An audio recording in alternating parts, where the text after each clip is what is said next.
حضرت عمر بن عبدالعزیز رحمۃ اللہ علیہ کے والد مصر میں ہوتے تھے، اور جناب عمر بن عبدالعزیز حضرت صالح بن کسان رحمۃ اللہ علیہ کے محدث تھے، ان کے پاس مدینہ طیبہ میں تعلیم حاصل کرتے تھے۔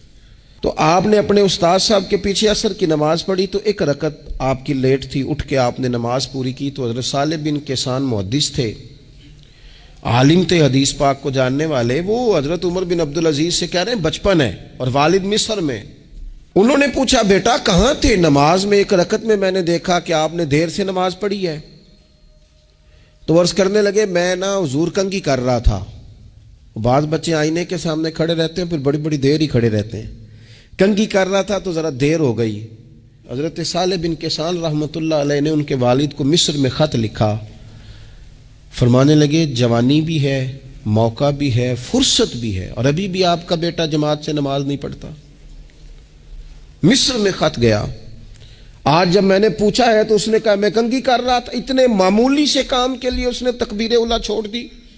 اب وہاں مصر میں بیٹھے والد نے یہ نہیں کہا کہ مولوی صاحب آہستہ آہستہ ٹھیک ہو جائے گا، آپ کو کیا ہو گیا ہے، کوئی بات ہے کرنے والی؟ انہوں نے وہاں سے گھوڑے پہ بندہ دوڑایا، بندہ مدینہ طیبہ آیا۔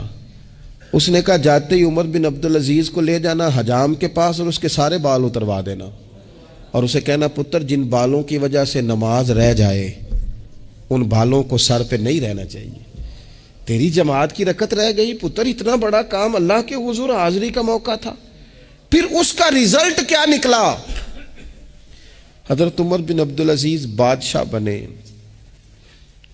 39 سال عمر میں انہوں نے پوری امت کو خیر سے بھر دیا۔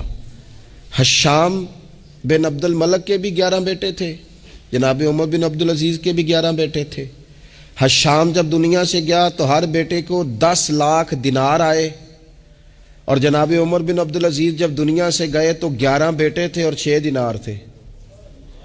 اور جاتی دفعہ کہنے لگے پتر اپنے باپ پہ شکوہ نہ کرنا، تمہارا باپ بزدل تھا، 2 رستے تھے، یا تو میں اپنے لیے جہنم کٹھی کرتا اور تمہارے لیے جائیداد بناتا، لیکن میں بزدل تھا، دوزخ سے ڈر گیا، میں جائیداد نہیں بنا سکا، اپنے باپ کو معاف کر دینا۔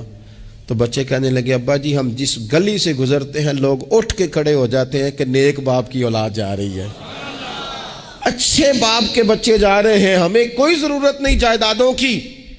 وہ شخص جو یہ بیان کرتا ہے نا کہ 6 دینار چھوڑ گئے تھے، وہ کچھ کفن دفن پہ لگ گئے، کچھ اور کسی کام لگ گئے، 6 دینار کل بچے بچوں کے پاس، 11 بیٹوں کے پاس۔